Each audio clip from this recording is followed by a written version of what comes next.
Right, hi everyone. Welcome to number 8 podcast. Oh, 9, number 8. So I'm really super excited to introduce my friend, my best friend, and a very inspirational woman, Brogan. We've got on the podcast today. She has a degree in psychology, but she's also studying an occupational therapy master's degree at university. And yeah, it's really exciting to get her on, and she's going to be talking to us a lot about fatigue, some different subjects as well. So yeah, super excited. So Brogan, please introduce yourself. Let us know what you're about, why you chose to study, and yeah, tell us about occupational therapy, and yeah, go for it. Oh, thanks for the nice intro. It's fun to be here, and thanks for having me on. Yeah, it just felt like a good opportunity. I'm on placement at the moment, so I'm on a bit of a different placement, which is a remote placement with an independent OT. Therapy, probably no one knows what it is because they always think it's occupational health. So it's a therapy for people that have had an injury, an illness, a long-term condition, anything that sort of affects your ability to perform an occupation or a meaningful activity. So that could be leisure, self-care, work, productivity, anything like that. Basically just helping people regain independence in their life. So I saw an OT a few years ago. I had a hand injury and I was thinking, why am I not going to a physio? But actually, once I realized, because my hand was kind of stuck like this, they taught me to be able to move it and lift things again, which is functional. So things that we can do in everyday life. It's holistic, which I just love that element to it. So we're going to look at the person as a whole. So not just, okay, you've got a hand injury, you need to be able to use your hand. It's why do you want to use your hand? So what activities are meaningful to you? So for me, my goal was to get back to yoga. So we did loads of different exercises to help me do everyday tasks, but also to help with yoga poses. So we look at loads of different things like their environment, their spirituality, their physical illness, but not necessarily the diagnosis, but just how it's impacting them. So their body sensation or their balance, their proprioception, their motivation, their emotional state. So it's a whole mixture of a bit of physical therapy, a bit of neuroscience, a bit of psychology. So it's really, really varied. But the placement that I'm on at the moment is a little bit different to normal. And I'm learning techniques that I think people could use in everyday life. So you don't just have to go to an occupational therapy to learn how to manage your fatigue, but actually, yeah, it's just been really interesting and things that I'm starting to implement into my life and have found quite restorative. So that would be nice. What drew you to it? Was it just because of your hand injury, or was it something else? First of all, when I graduated my psychology degree, I worked in a learner disability ward and I saw a student OT and I was like, oh my God, we were making a Christmas pantomime. And I was like, this is a bit of me. I thought it looked really fun because you just do fun activities. You can play games, painting, cooking. But whilst you're doing the activity, you are actually thinking about a lot of other things like the sensation and their fine motor skills and things like that. But then once I had to go to an OT myself, I saw it from a different perspective. I was like, oh, this is a hand OT. So I realized how diverse it is. And yeah, for me, I don't like to do the same job for too long. So this is somewhere that you can work around with the same skill set, but work in lots of different areas. So yeah, I'm loving it. That's really good. Yeah. And obviously, like Glenn was just talking to us before we hit record, and he was saying about like mums and fatigue and stuff. Could you talk to us a little bit about fatigue and what we can do to try and help ourselves maybe a little bit more with fatigue, maybe with new mums, with mums that have had 3 or 4 kids, and also just generally in the fitness world? Yeah, I think it's, new mums, fitness world, but I think just the world in general, especially at the moment after the pandemic, when we kind of got used to living life so slow, and especially for me and you, Carls, we used to be out there always doing so much, and then we started to enjoy the slow life, but now things are picking up again, and it can be quite overwhelming and it can feel quite draining. Then we've got the sort of the news, which is draining us, and we've got so many different things. So I think when we think of fatigue, a lot of people just think of the physical tiredness, but there's so many different elements. We've got like the cognitive tiredness, we've got the physical stuff, we've got the emotional stuff, and it's just about finding different techniques to balance it. Especially for new moms, you're going to be having the lack of sleep, which can just impact so many other things, and your nutrition, and if you're breastfeeding, and emotional as well. Like new moms are so much more emotional, I think, than any other human on the planet when they have a baby. So yeah, and as we were saying before about comparing and not realizing that other people are feeling this, but I think probably more than ever most people are feeling this now. So there's so many different things, but a real OT term that's used is pacing, and some people don't like that because it says like pace yourself, slow down. But actually the educator that I'm with now, Jo Southall, she has taught me some really, really good techniques that anyone can use. So an example of this is when I come to go away at the weekend, rather than rushing around thinking, okay, what do I need to pack in my bags, and then just worrying about have I got everything and blah blah blah, have I got my school books, have I got my uni books, have I got my gym kit. I would just do things gradually now over the week. So when I've got a little bit of time, so we call this activity alternating. So I might sit down, do this podcast, and then quickly go and chop up some veg, and then come and do an email, and then maybe I'll chop up a little bit more veg, and then I'll do a different task and eventually cook dinner, rather than feeling like, oh, I have to stand there for an hour, which is physically tiring, especially if you've got the kids running around or you're holding them or whatnot. So it's about managing the activity. That's really interesting, because like the funny thing is I started kind of doing that without realizing, but like so I'm going away tomorrow and I've been packing all week, so I haven't just left it to the last minute. I've like, oh, I'll pack a little bit of Elsie's nappies or whatever, and I thought this is stupid, I should just leave it and do it all at once. But actually now you've said that, I feel like, oh, I've done something all right. Yeah, it just feels less overwhelming, doesn't it? And because you can sort of switch between activities that are cognitive and require a lot of thinking, which for me is sort of sitting and replying to emails. I really need to be in the right headspace for that. So maybe I will sort of set my desk up, and maybe I'll start an activity like that before an easy activity, or vice versa if I'm struggling, but then go and have a break and swap that activity to something that's maybe a bit more, maybe you'll go and work out and then you'll do a physical activity, and that's resting your mind for a little bit. So new mums could still do this, or any mums with however many children you've got. But I did speak to my educator before coming on this podcast just about like how this can be related to mums, and she raised a really good point that it could be a good way to actually teach your children pacing techniques, just so that this is something that they can implement in their life, so that when life's just so busy and there's just always so much to do, there's that never-ending to-do list, and it can feel overwhelming, and then it can just take one stressful event, like maybe like a family member getting ill, and everything can just crumble. But if you've already got these skills in place from such a young age, it's going to be really normalized.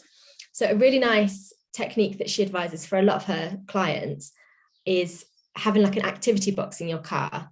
So if you're rushing around in the morning and you're trying to get to an appointment on time, by the time you get there, you can feel a little bit drained. But if you just take the morning a bit slower, leave the house earlier than you initially planned, and give yourself a little bit of time to relax before you actually go into the appointment. But a lot of mums are probably, or they do say, oh, but my kids aren't going to sit in the car for that long, or they'll be bored, or they'll be wanting to get out. But already pre-planning and having a box in the car with maybe some colouring in. My sister started to use water pens, so it's not as messy in the car, but they can just like do their own colouring in the background. And sometimes having snacks in the box ready, just some little techniques, which they do involve pre-planning, which again can be another cognitive task. But it's something you have to do, though. We have to pre-plan anyway in life. Do you know what I mean? When I go to my mum's, I pack Elsie's bag the night before, so that I've done it. So I'm not rushing around like a headless chicken in the morning and going, oh, I haven't got this, I haven't got that. Like I do it once she's in bed. And I think that's like, yeah, it's just important to plan. And if it saves you from like, then you might as well like just start doing it, you know. So yeah, it's really, really interesting. It's really interesting. And as you said about you're only ever going to kind of use that energy anyway, aren't you? Like if you did do that and obviously planned out in the head, even it's not like you're just going to stop thinking and be like la la la, just relaxing in a hammock. You're either going to be thinking about, oh, I've done that now, or you're going to be going, shit, I should have done that. Oh crap, I should have done this as well. Like you're not going to get away from using that mental energy anyway. But obviously if you can actually pre-plan it a bit better, you're going to use it to something you want to do and it's productive, rather than just, like, for want of a better word, a mental fart.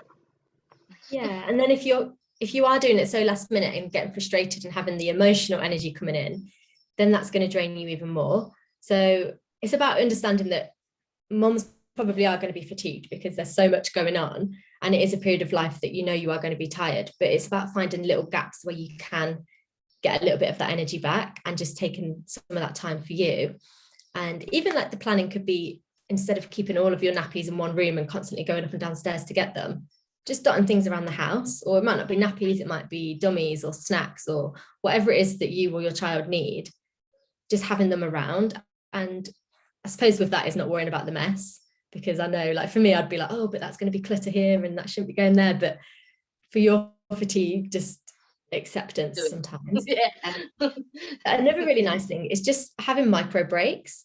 And you can use this one of two ways. You could either use the sort of dull time, so like when you're waiting for the microwave or you're waiting for the kettle to boil, you could either use that quick 1 minute or 3 minutes to do a really quick activity that you know, maybe like chopping a bit of veg or prepping a sandwich for lunch tomorrow or whatever. Or you could just actually take that as a time to check in with yourself and just like take a couple of restorative breaths, do something for you and think, okay, have I had a drink? Have I had some nutritious food today? Did I sleep well last night? Okay, how can I plan ahead to sleep properly? Or just taking a stretch. I think people are carrying their babies all day and they're not actually listening to their body and where their body's hurting, which again, being in pain can link to fatigue. And that causes a lot of physical fatigue that we're not necessarily thinking about. And we just get to a point of feeling it all day. So like, oh, my back's sore, my neck's hurt, and this, that, and the other. And then it's only when it's really bad that we're like, I have to stop now, I'm done. Yeah, your body's just have those little breaks and check in before. Yeah. So in the morning, you might have a little nibble and think, okay, I'll take a ibuprofen now, rather than wait until it's going to be dramatic later on. And yeah, lots of little techniques that have been helpful. I suppose after a while that can turn into such a normalised thing as well, and you just kind of, it's all right, it's just being a mum. Just I get sciatica or I get, back pain. That's just part of it. It can be kind of something they can start to accept as well. And I think that when the reason that hearing like something like this is so good is because, again, I know you were obviously mentioning, they might have the same thought patterns and, beliefs about how to cope with things, but for obviously a lot of the ones who are becoming first time mums, it's literally going to be the first time you've ever had to not just think about yourself. And since birth you've had someone to rely on to do stuff for you, to back you up. Sometimes you don't want them to, but obviously that's beside the point. But like, it's the first time where you're literally responsible for another breathing human being, and that alone can be a very fatiguing thought or lonely place. So reminding yourself that I can be crap at it, but you know what I mean, I'm allowed to be not having a clue what I'm doing, because it's the first time you've ever done something like this. You've been walking ever since you've been a toddler, you've been feeding yourself, you've been 16, 15, whatever time we started, you might have cooked for yourself, ordered a takeaway, whatever, all these activities for yourself.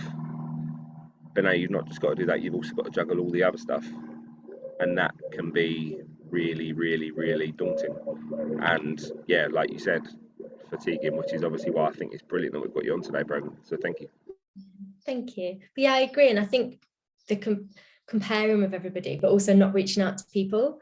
And I was listening to your podcast, Carl's, about the mum guilt and the mum shaming. And I think people just don't realize that they can actually reach out to someone and say, hey, did your baby cry all this time? Because I think in anything in life, it could be relationships or it could be work stresses. When you don't talk to your friends about it, it can seem so much worse than it is. And then when you actually have a talk about it, you're like, oh my God, that happens to me too. That happens to me too. And I think you feel less alone, but you realize that it's normal and it's actually okay to feel like this, because we're all going to have imposter syndrome or just feel out of our depths at all time, because it's a massive thing. And it's easy for me to say this as not having a baby, but I've spent a lot of time looking after my nieces who night feeds and things like that. I just take my hats off to mums. And I think people need to actually realize and just take a minute to actually think about how well they're doing, because I think it's such a fast process and they just grow so quickly and the months just absolutely fly by that you probably don't get much time to stop and pause and think about how far you've come as a mum, from changing that first nappy, not knowing what to do, or holding them when they're so tiny and it's scary, to now you just throw them over your shoulder and you're just so brave with them and you don't even think about it, that sort of transition. So well done, mums.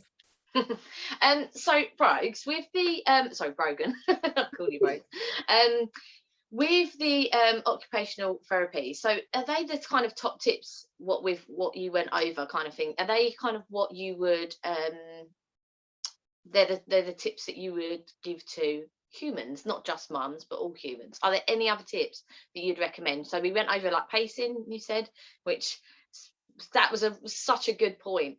Is there any other things in OT that you're learning that you think, oh yeah, that would really relate to mums and humans? Yeah, I think even going back to the pacing, there's something called the boom and bust cycle, and all humans do this, and it can be really common in teachers, students like myself, that through term time, you just keep on going, keep going, keep going. And then whenever you get to the school holidays or the summer holiday, and you've got some time off, you can just crash, because that you've just been living off adrenaline and stress, and then it all just crashes, and then you get fatigued, and then you've got to sort of build your way back up, and it can just be such a cycle. So I think that's where pacing can be really helpful for anybody, because you're learning to sort of keep that at a steady state rather than constantly having the crashes. And a good way of sort of planning your time to stop that happening is using like a traffic light system. So thinking about the activities that are going to be really stressful, maybe like going to a festival or a wedding, or even for one person, a hospital appointment, they can be quite draining, especially if, when you spoke about having traumatic births, going to a hospital could bring that all back for you. That could be a really stressful thing for you. So planning your time and your calendar with the type of activities you're doing. So the hospital appointment might be a red activity. So after a red activity, you're going to be really drained. So probably don't plan anything the next day. But also making it okay, if you did want to plan something, that can still be a low level activity, like just watching Netflix or having some snacks. And when you've completed that low level activity, you'll feel quite good for it. You're not going to be feeling as hard on yourself and think, oh, I shouldn't have eaten all this cake or blah, blah, blah, because you're actually tricking your brain into planning it and thinking, okay, I've actually achieved something here, and I've allowed myself to rest and recover, and it's okay to eat these things and whatever. But then you can also plan into those rest days, maybe some of your green activities, which are things that are quite easy for you. And that's going to be different for everybody. Some of the clients that we work with have physical conditions, so some of their green activities would be different to maybe what my green activity is, but that would be something that's a lot easier. So for me, maybe it's like washing up. That's an easy task that I can do in between doing an email or some sort of admin that would be like an amber activity. So it's going to take a little bit more of like thinking, a bit of a cognitive task. So when you're quite tired as a new mum, or any stage of mum, or any person listening, you might want to do like an amber activity, like a podcast, and then go and do a quick green activity to recover. And that's been so like when they say mum should sleep when the baby sleeps, like I think it's a bit of an annoying saying, because sometimes you don't want to do it, or sometimes you can't sleep. So would you recommend putting in like a green activity or an amber activity and then points? Do you know what I mean? Would that work? Yeah, you could still use that time for, if you wanted to do the laundry, if that's your green activity, then do the laundry. But also if you just wanted to sit and do nothing, or scroll on your phone, whatever it is that's going to let you rest in that time and recover, whether that's physically by going to sleep or just by resting your mind. But with the whole like going to sleep when the baby sleeps thing, one of the things that I find really interesting is napping, because I love a good nap, but I've been learning about strategic napping. And this could be a good thing if you do want to sleep when the baby sleeps, is that we sleep in approximately, it changes throughout the night and throughout the individual, but around about 90-minute sleep cycles. So when you go for a nap, when you have like a really good nap, but then you wake up and you're like, what year is it? Where am I? And you're really lost. It's usually because you've woken up like mid-cycle, so you haven't completed the full 90 minutes where you get the different benefits of sleep. So to strategically nap, you could just do like a 10-minute nap, which can be quite beneficial. You can feel quite fresh after that, or a power nap, people call it, or a 90-minute cycle, which I think is similar to, I don't know too much about baby sleep cycles, but I think theirs might be around about 90 minutes. Is that right? I'm not 100% sure. They just don't really sleep. Yeah. I also think they've got a third sleep cycle. Like we've got ROI and deep sleep. I think there's another one that babies seem to go through for like cognitive development that we sort of drop later in. I don't know too much about babies one. We'll have to look into that though. But Yeah, Just to clarify that, Brogan, does that mean I can nap longer now? Is that what I'm sort of being scientifically proven to be told? Yeah, but I would avoid napping after 3 p.m. You can do, yeah, because then that's going to sort of, so you've got the circadian rhythm, which tells you, it looks at daylight and it tells you where we are in the time of day and when to produce melatonin, which is the sleep hormone. So that usually gets produced when we are, when it's dark at night, so after the sunset. So a really good tip, I think mums aren't going to have the best sleep for the first couple of years, but how can you optimize the sleep that you're getting so that you can be your best self? So some of the little tips for that could be, not napping after 3, which I know is really, really hard, but it can just turn into such a cycle if you're then impacting your sleep cycle, and then the next day you're tired, so you're going to nap, impact the sleep cycle, and it will just keep going. Yeah, me too. And I say this and I'm like, I'm really trying to put this into practice because it is hard. But so in the evening, having low level lighting, so like warm lamps, red or ambers, kind of like salt lamps, but keeping them sort of at a low level rather than overhead lighting, because we've got receptors in the bottom of our eyes that react to the overhead light. So we want that in the morning. And ideally daylight, natural daylight in the morning for the first, if you can, and it's a hard ask, especially when you're like looking after another human now. But within the first hour, if you can get 2 to 10 minutes of natural light. So sometimes I'll just stand in the garden and have my coffee, or you might want to go for a walk, morning walk, have your coffee, which outdoors has got loads of benefits for the baby as well. But in the evening, you want to have low light, minimal as possible. Blue light glasses can be good. Yeah, we were talking about them last week. Was it last week or the week before? I can't remember. We were talking about blue light blocking glasses, and I think they're really beneficial. Actually, they've impacted my sleep quite well. And you can get filters on your screens as well to add that. And you can get light bulbs that have the blue light removed from them as well. But ideally, not using screens at least 30 minutes before bed, but about an hour. But I know that's not always realistic, especially as a mum. That's the evening is your time for you, so it's really hard to weigh up what's right and wrong. But I think one good tip is, if you are waking up for the night feeds, try to avoid lights as much as you can. And if you are going to use it, use the low level lights again, because studies have shown that if you, in the middle of the night, our melatonin would be really high. And when you turn on a light, even if you go toilet at night or check your phone for the time, it plummets to nearly 0. And that's a similar effect to us jumping into cold water. Like, that's how much cortisol, unhealthy levels of cortisol, is released. And cortisol makes us feel stressed if there's too much, but also makes us feel awake, which is why then we can just be lying awake and we can start worrying about everything. And our sort of logical part of the brain is usually switched off at night. So we're just in our emotional primitive brain. So we're awake and then we're worrying about everything, and then worrying about not being able to get back to sleep, which can then just lead into a whole cycle of worry. So that's really for anybody, but also breastfeeding mums, I know it's probably really hard to stay awake for that time as well, and you might want to go on your phone. So maybe pop some blue light glasses on and keep the screen as low as possible if you are going to, but trying to avoid it would probably be the best thing for your sleep, so you're fresh as you can be for the next day.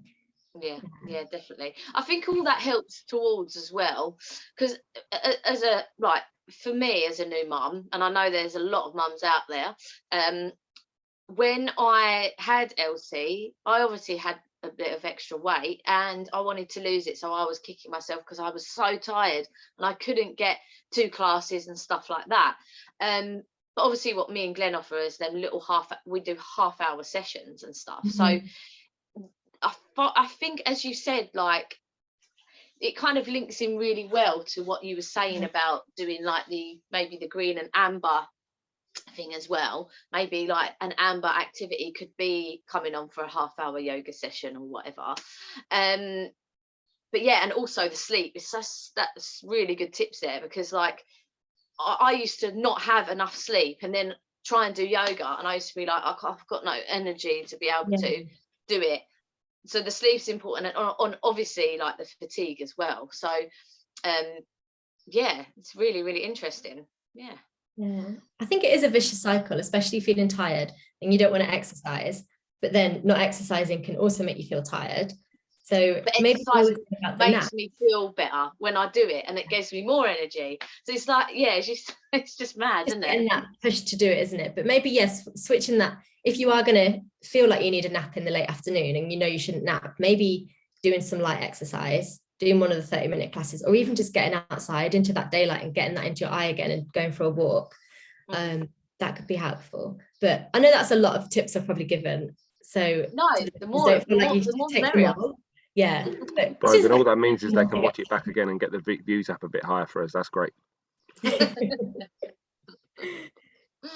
yeah, I mean, and as you said, like, everyone's different. Like, OT looks at the person, and I just think that everyone's different. Like, what I might be suffering with as a new mum, someone else might be finding really easy, and you know, and stuff like that. Last little topic, I just wanted to talk about mums. I don't know if you've had any experience with, like, mums and their kind of like joints, and I suppose like relaxing and stuff like that when after they've given birth, or even before as well. What effects that can have on a mum, and also, like, is there any activities you would recommend to helping them? Yeah, so I haven't worked with mums and babies. I've been doing some research on it lately, because the placement I'm on, there's a lot of chronic conditions, but one of them is connective tissue disorders. So there's a really interesting study that came out, and I can send it to you to link, but it was at Coventry University, and it's about hypermobility, which is very prominent in women. Women and men do get it, but it is higher in women, and the sort of risk is pregnancy, because your muscles are stretchy anyway, as it is. So during pregnancy, that can just lead to a lot of complications. But people it's a thing that's very underdiagnosed, and not everybody has issues with it. Some people can just be extra stretchy. And we were talking about this yesterday, Carly, that some people gravitate towards yoga or dance or gymnastics because they're good at it, because they're already hypermobile. But yeah, some people don't have problems with their hypermobility, some people do. So when you're pregnant, all of your hormones are just changing constantly, your body's changing. And the connective tissue disorders are to do with collagen, and your ligaments are more lax, so they're going to stretch more. So when especially, your hips are going to be changing for birth, that can just lead to lots of different complications. Carpal tunnel was a common one that came up. Yes, I had that in both hands. Couldn't move, couldn't drive. Like this. Oh, that's just not what you need whilst you've got everything else with pregnancy going on. No, but I had them, what are they called? Splints? Yeah. I had the splints on them, and it kind of helped, but not massively. Yeah, there's a lot of different things, isn't there, in mums, and like my hips were really bad when I was in, well, the last part of my second trimester going on to my third. My hips were in agony, and as you said, that's all like hypermobility. I'm hypermobile. I'm quite hypermobile anyway, but yeah, it just kind of added to it. But yeah, is there anything that you would recommend them doing? So, you know, if they do have carpal tunnel, if they do have bad hips, like, is this you know, caution, like maybe not do a deep squat or something like that? Yeah, there's a lady to have a look into called Jeannie Dubon, and she's a Pilates instructor and a movement therapist, and she specializes in hypermobility, which I found this really interested from being interested in yoga. Sometimes it's about strengthening the joint. So it's good that, yes, we are flexible and we can do these nice looking postures, but actually that could be doing us more harm than good. So it could be good to do some exercises that are strengthening those joints. So she has different programs. She's got an app called the Zebra Club, which I'm quite interested in having a look into as well, where she just starts from the basics and teaches you how to position your body correctly, basically, because we might be using the wrong muscles and overcompensating when we're doing yoga or other exercises. So that could be a good place to look into. And yeah, I'll send you the article if you want to link that, because it's quite interesting, and hopefully more research is going to be done about that, because there can be complications with birth. But one thing I found interesting, and it did make me think of you, Kylie, is that some of these, or a lot of these women, didn't know they had this, or the doctors didn't take them seriously, or there was a lot of medical gaslighting when they did try to talk about their conditions. Some of them had really horrific births, or they had extra bleeding, or their wound healing can be different. For some women, anaesthetic has a different effect. Sometimes they require more and it doesn't last for as long because I think it moves through their body differently, or I'm not too sure exactly how that part works, but the way they feel pain can be different. And some of these lead to really traumatic birth experiences, and people don't want to have another child and it puts them off. But if they had this correct information before, or if their medical team handled it correctly, then it might not be as bad. So it's really, really interesting study. I think you'll find it interesting if I send it to you. Yeah, definitely. Yeah, we'll link it and I'll give it a read. Yeah, and hopefully that will change.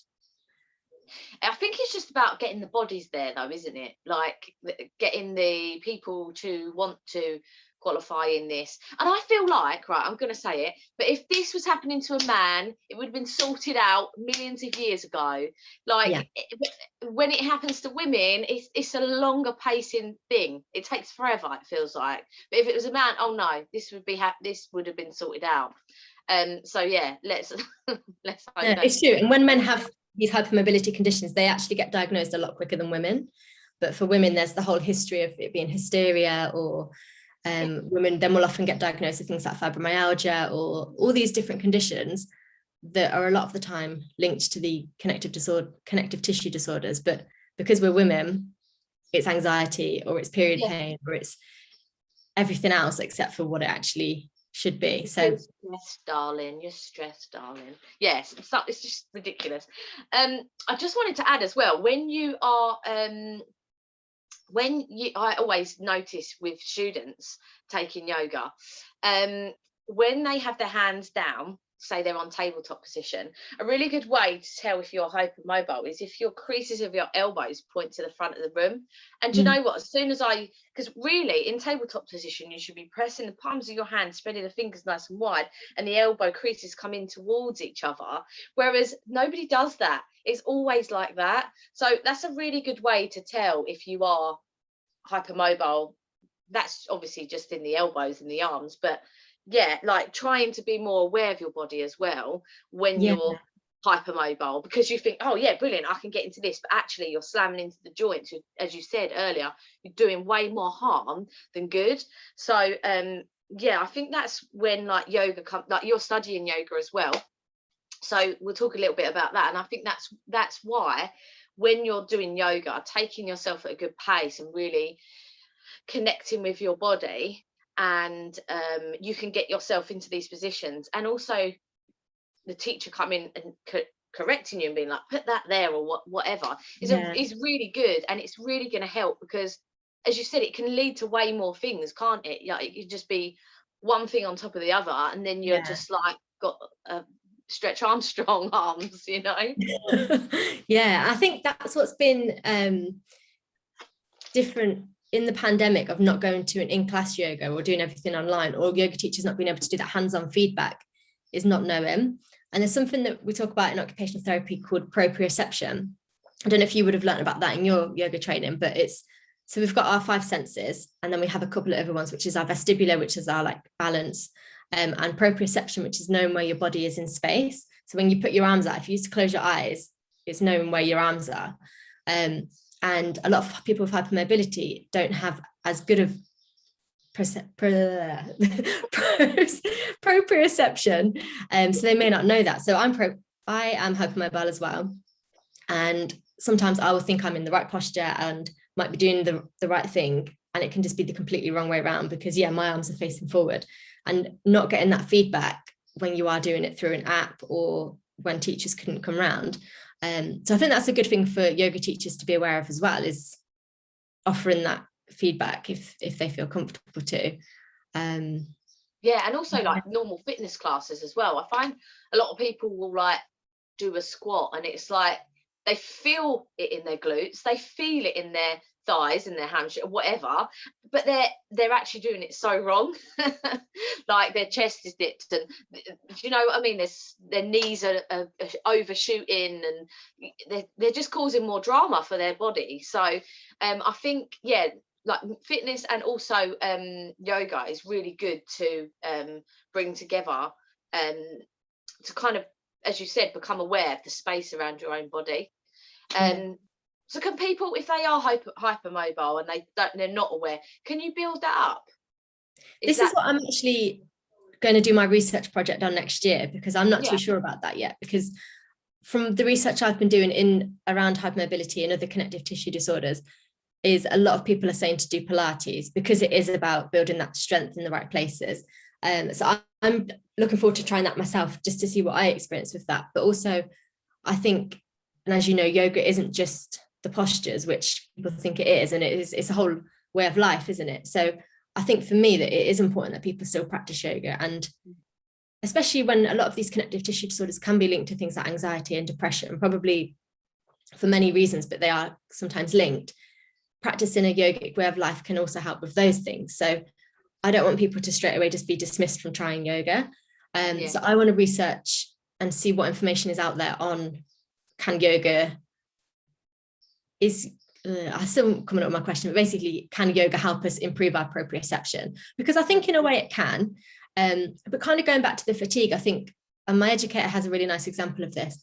When we're working out, we are paying more attention to our body. And now in yoga, I know that I could go a lot further, and my range of motion could be a lot more than it is, but I have to consciously think not to do that, because I'm going to end up hurting myself. But to do that throughout everyday life is exhausting, and that would add into even more fatigue. So yeah, I don't know, I'll have to get back to you on that when I find out. So I can probably tell you more, but I hope so. I feel like it might, because for me it's definitely got me more in tune with my body. And I think even the teacher training, so even if people didn't want to be teachers, I think just doing this training is also helping me think about my body in different ways. Yeah, definitely. It lets you connect, because we don't connect with our bodies. Like, I done a session the other day and it was on your feet, and it's something so simple, but yet we just ignore our feet, and we walk around every day. We maybe get a pedicure once or twice a year just to treat them, because we're going on holiday and want them looking good, but we actually just walk around on our feet and just kind of completely ignore them every single day of our lives, whereas they do so much for us. They hold us up, they allow us to move. So I think yoga definitely helps. And to be fair, with normal, I've been doing some of Glenn's normal like fitness classes, and I do find that you, even when you're doing, like, again, I'm gonna just say a squat, but you can start to, when someone says pull your chest up, do that, you go, oh yeah, I can actually feel it more now. So I feel like that's a really good thing to connect to your body, because we don't anymore. Like we just wander around like these things in space and just do stuff. So yeah, to connect to the body is really good. And I think for new mums as well, to reconnect with your body, think how amazing and what a wonderful job it's grown and birthed another human being. And I think that's a wonderful thing as well. It is. And I think maybe that's the time that you might feel more disconnected from your body, but in a way more appreciative, because it's just amazing seeing like what your body goes through, and the fact that it's growing another body. And like whenever I see a newborn baby with fingernails, which I've seen every newborn baby with fingernails, but it just blows my mind. I'm like, how have they got fingernails? But it's just incredible, and it just gives you that gratitude that that's like your body can create that. We just need to be a bit kinder to ourselves, and it doesn't matter if we've got cellulite or we're bloated or whatever it is. Like, just having gratitude for your body, I think it's just so important. And that's what's going to get you there, is the mindset, and taking a few classes. And as me and Glenn have always said as well, it's the little things, like just maybe pushing a pram taking the baby out in the pram, take it around the block for 5 minutes, right?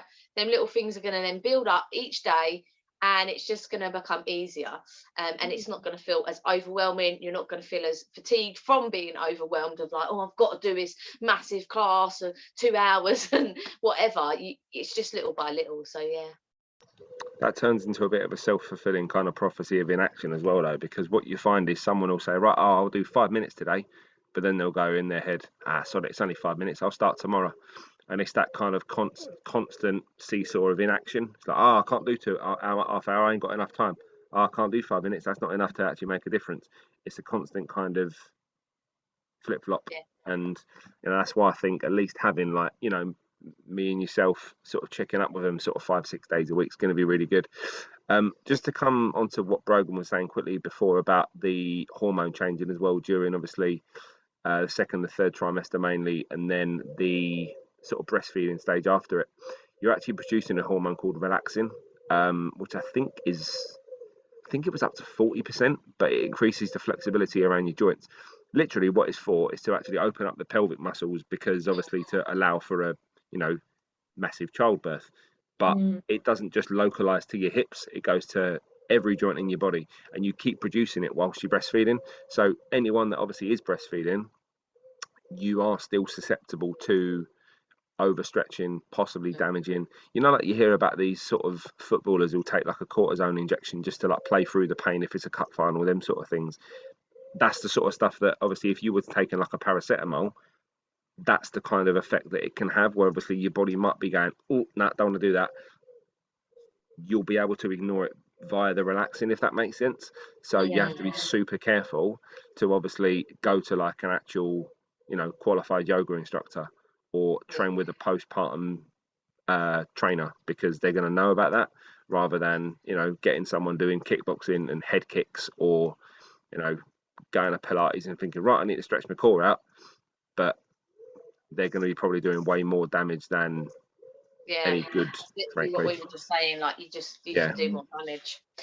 So to round it off, because we could talk forever and ever and ever, like me and Brogan do voice notes, and they could be half an hour there long. are mini podcasts. Yeah, so Brogs, just give us your like top tips again, just for human beings, mainly mums, but human beings, what they can do to kind of come back to themselves, feel a bit more normal. So just list off your like pacing and everything again for us, just so we know them bullet points. I think and as well where people can find you and follow you, because that's always going to be a good one as well. Just definitely to say, let us know. I've learned a lot today, so I think if we can obviously get that going as well, that would be really good to pick you up on. Sorry. So Instagram is at eclipsecoaching_, I believe. So you'll find me on there. We'll link you as well, so don't worry. Yeah, thank you. And then top tip is sleep. Just sleep as much as you can, get as much sleep, but good quality sleep as well. That's really important. So those tips about the blue light, it's not just that it's going to stop you sleeping, but it's the quality of sleep that you want to get. Yeah, like 10 minutes, as you said. Yeah, so I'm running a sleep masterclass only until next Friday. That's when my placement finishes, but my educator will be taking it on. So if anyone does want to improve their sleep, then I'll also give you the details for that. That's JB Occupational Therapy is the service name, but I can give you the details for that too. So yeah, trying to get as much good quality sleep as you can, but I think at the same time not beating yourself up when you can't. As important as it is, looking after your baby in the middle of the night is also important. So accepting that, you know, this is a period of life that you probably are going to be a bit tired, and just being kind to yourself, I think, and not comparing. Don't compare and ask for help. I think we can't do it alone. Yes, definitely. So that was a nice, a bit longer than normal, but we gained so much information from you, Brogan. So thank you so much for coming on. We will link everything for listeners, and find Brogan, follow her. She's got some great stuff. So thank you. So thanks so much for coming on, Bros. Thanks for taking the time to speak to us and educate us. Thank you. Thank you.